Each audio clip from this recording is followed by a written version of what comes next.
মাই god চুদলিং পং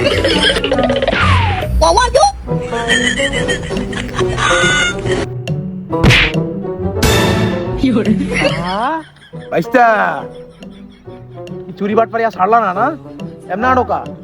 হ্যাঁ কাহা আমি তো সব চাইরা দিছি, আমি ভালো হয়ে গেছি। আমি 5 ওয়াক্ত নামাজ পড়ি। তুই যদি নামাজ পড়স তাহলে এলাকা চোর বেগুন তো ভালোই হয়ে যাবো। ধুরু কাকা আমি ভাবতে পারিনি আমি আর জামাইলার পোলা চুরি বাটপারিটা ছাড়লো না।